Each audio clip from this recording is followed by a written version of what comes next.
Bem-vindo aqui para mais um vídeo que tem um apelo educacional. Nós estamos indo para o segmento de vídeos análise de cenário, chegando ao de número 55. Há um bom tempo que nós não fazíamos vídeos desse segmento de análise de cenário, sendo que análise de cenário nós consideramos aqui para o canal muito mais importante do que a análise fundamentalista. O que ocorre é que há um bom tempo vem surgindo uma série de comentários dentro do mercado, dentro da mídia especializada, sobre a possibilidade de uma recessão. E informações mais consistentes nos últimos dias acabaram aflorando a ideia de uma possibilidade de recessão. Será? E o quanto isso pode impactar para as nossas decisões enquanto investidores e como isso aí pode impactar principalmente para o mercado como um todo. Vamos dar uma olhada no que nós levantamos de informações. Antes de ir adiante, provavelmente esse é um vídeo que vai se estender um pouco mais porque tem muita informação do ponto de vista de economia e do ponto de vista de comportamento de mercado, o que é relevante, e eu conclamo você para ir até o final desse vídeo justamente por eu entender que isso vai ajudar você nas suas tomadas de decisão. E na medida do possível, em você conhecendo pessoas que também estão no mercado, eu peço que você compartilhe.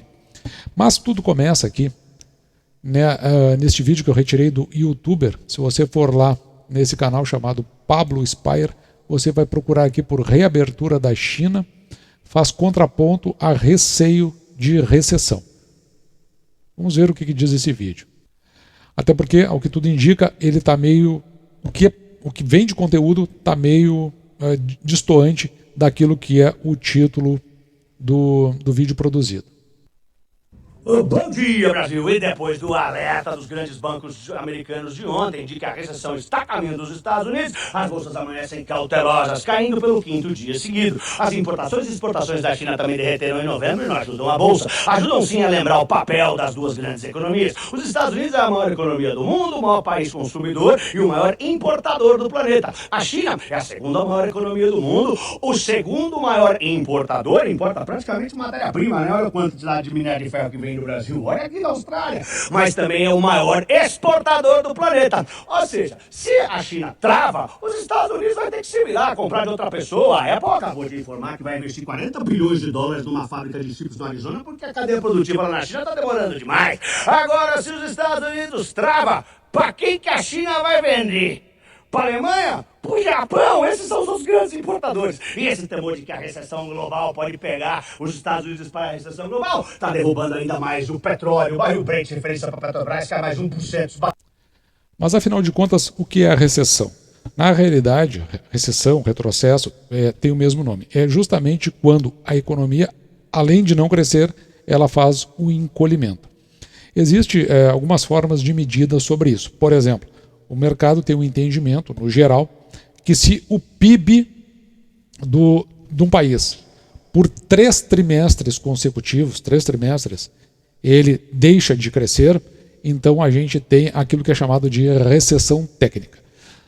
Por outro lado, para que se chegue a uma recessão fática, a gente precisa de outros fatores, que vem através desses sinais da existência de recessão. A primeira delas é a queda no consumo.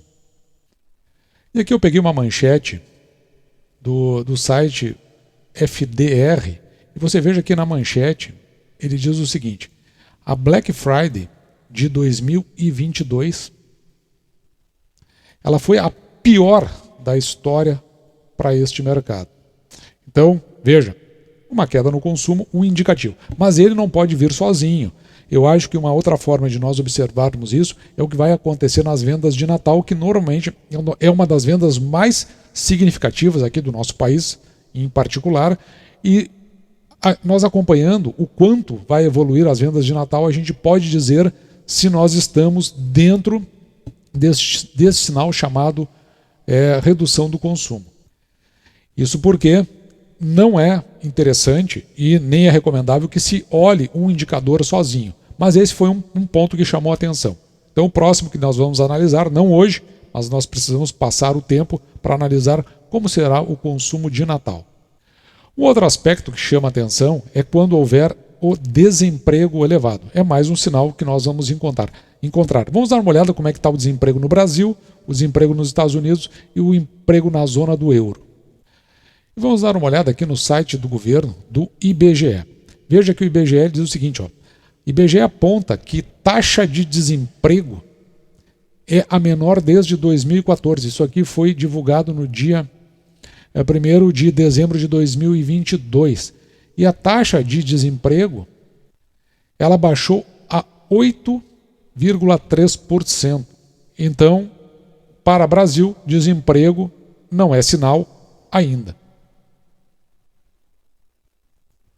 Aqui no site da RTP Notícias,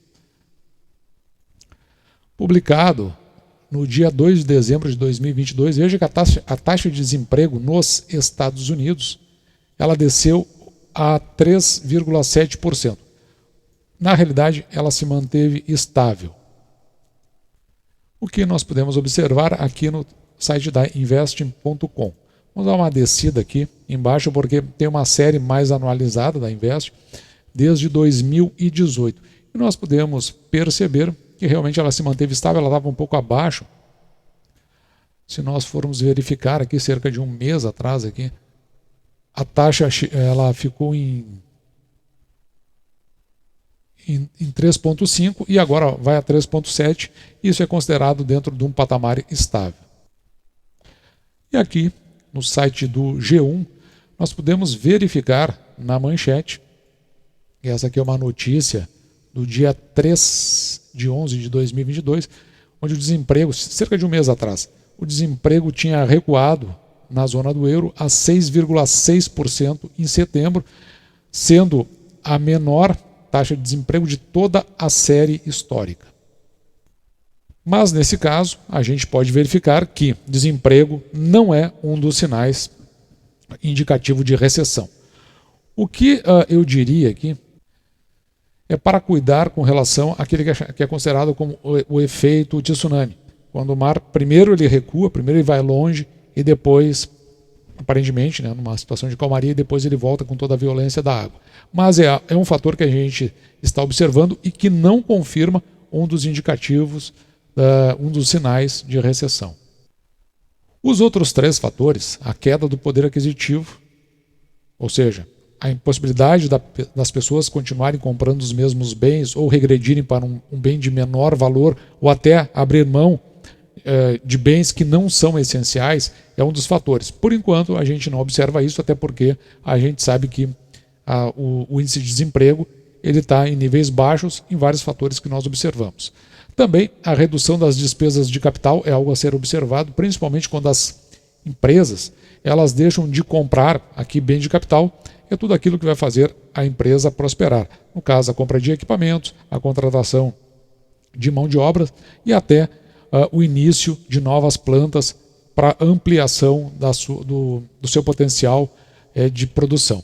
E também a redução da oferta de crédito que vem através dos bancos. Quando os bancos derem uma encolhida, essa possibilidade, dentro dos seus créditos, porque eles já não estão mais confiando na capacidade de pagamento dos seus clientes, então eles vão reduzindo ou diminuindo as oportunidades para o crédito. E aí aqui é um fator também que a gente tem que ficar bastante atento, porque, por exemplo, o Bradesco é um dos bancos que sinalizou andar nessa direção. O BMG sinalizou andar nessa direção, isso porque eles têm índices de inadimplência muito alto, e um banco que é muito conservador, que a gente sempre fala aqui no canal, para essa questão de crédito, que é o Banrisul, ele continua com a mesma proposta de tornar o seu crédito muito conservador, ou seja, ele não amplia o seu cliente, ele precisa muito desse cliente com capacidade de pagamento, e esse é inclusive um dos fatores que faz com que o seu índice de inadimplência seja muito baixo. Então, se os bancos começarem a migrar para um crédito muito mais consolidado, um crédito muito conservador do ponto de vista de entrada para a aquisição do crédito, é outro indicativo de um sinal de recessão. Agora, do ponto de vista de projeção, quando a gente procura olhar o país como um todo, eu busquei aqui neste site chamado Poder 360 uma notícia que foi veiculada no dia 2 de dezembro de 2022, hoje é dia 7 de dezembro de 2022, e que ela tem uma manchete que me chamou bastante a atenção, que pode nos apontar alguns sinais para o andamento da economia brasileira. Veja que os governos estaduais têm o maior déficit da história para o mês de outubro de 2022, onde esse déficit chegou aqui, segundo essa reportagem, a 3,2 bilhões. Por isso eu fui até o site do Banco Central e eu consegui acesso a esse relatório aqui, nota para a imprensa. Veja que ele foi divulgado no dia 30 de 11 e ele vem aqui, ó, do Banco Central. A gente pode dar uma olhada o que diz esse relatório, logo aqui bem no começo, né? É o resultado primário. Então a gente está falando aqui, dentro do resultado fiscal, resultado primário. O que interessa aqui para nós, o que a gente está discutindo, é exatamente esta coluna aqui. Ó. Desculpa, eu errei aqui a coluna. É nesta aqui. Governos regionais. Então você pode observar, se nós pensarmos, deixa eu marcar aqui para você entender direitinho. Em azul, nós vamos olhar o mês de outubro. Em vermelho, nós vamos olhar o acumulado em 12 meses e em amarelo, nós vamos achar aqui o acumulado do ano de 2022. Muito bem. Então, o que acontece? Veja que o governo federal, ele tem, o setor público como um todo, ele tem um superávit de 27,1 em outubro. Já o governo central, o governo federal, um superávit de 30, e o governo estadual, o estadual não, aqui é governo estadual mais os governos municipais, de 3,9 bilhões de déficit primário, enquanto que no acumulado dos 12 meses, 86 de superávit, e nos 12 meses, 87,2. Então isso aqui é um indicativo de que os governos estaduais, municipais, eles vão ter um problema muito forte a enfrentar aí pela frente, já que eles, de alguma forma, estão destoando muito do governo federal como um todo. E onde é que estão as maiores despesas, normalmente dos governos estaduais em particular, mas também dos governos municipais, é na despesa de pessoal. É uma que raramente se consegue fazer a redução. Isso significa que o espectro de investimento, veja bem, lembra das despesas de capital que nós tínhamos falado até agora, significa que os governos estaduais terão uma margem para investimento bem mais reduzida. E por outro lado, há que se considerar que, como não há a capacidade de redução das despesas de pessoal, existe aí inclusive a chance de movimentos por conta do avanço da inflação, de que as categorias acabem pedindo reajustes dos seus salários. Um outro aspecto aqui a observar, vem aqui desse site da Rádio Senado, veja que a PEC da transição, ou PEC fura-teto, ela foi aprovada na CCJ, a Comissão de Constituição e Justiça.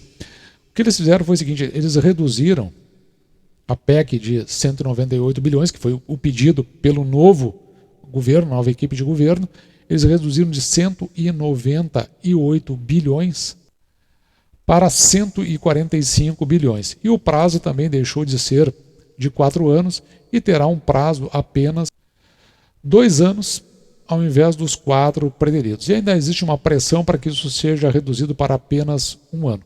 Mas o importante aqui a salientar é esse avanço sobre o teto de gastos, ou seja, acima daquilo que é arrecadado, em 145 bilhões, mantido ainda a inclusão dentro da PEC do auxílio gás. Uma das contrapartidas do novo governo, que pode entrar o ano que vem, é de que ele faça os ajustes fiscais para compensar esse aumento. O fato é que, dentro desse contexto, existe uma pressão muito grande para uma geração inflacionária. No dia de hoje, 7 de dezembro de 2022, vai ter reunião do Copom e, pelo que tudo indica, os juros permanecerão em 13,75%. Se essa PEC avança, significa que esses juros têm uma tendência de não redução. Com isso, existe a perspectiva de geração de inflação e, consequentemente, gerando inflação, aquilo que eu tinha falado antes, uma pressão do funcionalismo estadual, municipal, para novos reajustes, sendo que os estados estão entrando em déficit primário, sendo que esse déficit ele é o maior da história para o mês de outubro. Então aqui começa a ter indicativos de uma caminhada de strikes. Além disso, veja só isso aqui. Neste site do Valor Brasil, a manchete ela vem da seguinte forma: com corte do ICMS, estados passam a ter déficit primário. Você vai lembrar que isso aí foi aprovado, a redução do ICMS para combustível, energia, gás e outros ali que foram considerados essenciais. E qual é a consequência disso? É que talvez os estados acabem pressionando o governo federal para que retornem para o ICMS aos moldes do que era realizado anteriormente. Isso aí vai gerar mais custos e, consequentemente, se acontecer, né, a possibilidade de mais inflação, onde a argumentação dos estados é justamente ter a redução do seu déficit primário. E dessa forma, que leitura que nós fizemos sobre esse contexto como um todo? Bom, a queda do consumo a gente pode confirmar já no Natal, se realmente tem uma consequência da Black Friday. O desemprego ele está em taxas baixas, mas a gente tem todo o cuidado de olhar para ver se não há o efeito de tsunami, se não está retraindo para depois começar a aumentar esses índices. A queda do poder aquisitivo pode ser decorrência tanto da PEC, déficit primário, e a necessidade do retorno do aumento do ICMS. A redução nas despesas de capital ela é uma consequência da incapacidade de investimento. Então, um dos primeiros a ser atingido por isso justamente são os estados, e a gente viu que com o déficit não tem como o Estado avançar sobre o aumento das suas despesas de capital. E a redução de oferta de crédito, a gente já viu aí o Bradesco e o BMG tendo que adotar essas medidas por conta também, principalmente, do seguinte fator. Que eu busquei aqui no site da CNC, Sesc e Senac, onde se fala aqui da pesquisa de endividamento e inadimplência do consumidor. Vamos dar uma olhada no que eles falam aqui, que eu acho que é a parte mais relevante, eu não vou entrar muito em detalhes, que é o endividamento das famílias, que chegou a 79,2%, quase 80% das famílias endividadas no Brasil. As dívidas que estão em atraso, 30% dessas dívidas, e aqueles que não terão nenhuma condição de pagar, chegando a 10,6%, aí estando entre os piores scores. Ou seja, para os bancos que oferecem créditos, é uma notícia muito ruim, porque as famílias já estão endividadas. Então, o mais provável é que esses créditos oferecidos pelos bancos acabem tendo que ser muito mais regrados, reduzindo o acesso a essas carteiras. E, portanto, olhando para o Brasil apenas, não olhando para o cenário internacional, que eu nem vou avançar muito isso para não ficar muito longo, a gente começa a ver alguns indicativos de como as coisas possam se comportar. Mas, como eu disse, precisamos ver agora o fechamento do ano, o início do exercício que vem, e, no mínimo, para chegar numa recessão técnica, nós precisamos aí de 3 trimestres de comprometimento do nosso PIB. Com isso, ainda mantivemos aqui a nossa visão para investimentos em segmentos que nós consideramos mais sólidos. Bancos, que eles podem ter aí uma sutil retração, principalmente na questão do crédito, por isso que não faz nenhum sentido, por exemplo, vender ações de BB Seguridade e comprar o restante em ações do Banco do Brasil. Não parece que essa seja uma boa estratégia diante do cenário que se apresenta para nós. Já nas elétricas, a gente sabe que elas têm de todos esses setores é o mais consistente, porque existe um regramento muito forte, principalmente depois daquele apagão que nós tivemos no início da década de 2000, e que fez com que todo esse sistema fosse muito ajustado, e ele na sua receita anual permitida, reajustado justamente pelos índices inflacionários. Então ele é o mais consistente de todos. E depois, por fim, o ramo de seguros, que não havendo nenhum desastre, não havendo nenhum aumento que a gente considere aí fora do plausível da sinistralidade, eles retornam aos seus patamares mais ajustados e, com isso, com condições melhores de pagamentos de proventos, até porque é um dos serviços aí que dificilmente se abre mão, principalmente na parte de vida de veículos, habitacional, a parte de prestamistas. Então, esses fatores todos aí colaboram para que eles acabem se consolidando. E aqui, um indicativo de que a gente precisa ver esses resultados, principalmente porque eles vão refletir lá nos resseguros, né? Que é o caso da IRB. E assim, esse foi o nosso vídeo de hoje, uma análise mais global sobre cenários. Eu espero que você tenha gostado. Isso aqui pode lhe ajudar nas suas tomadas de decisão e enxergar o mercado da forma que mais se ajuste à sua maneira de pensar em investimentos. Então, dessa forma, eu vou ficando por aqui, me despedindo de você e deixando, como sempre, o meu grande abraço.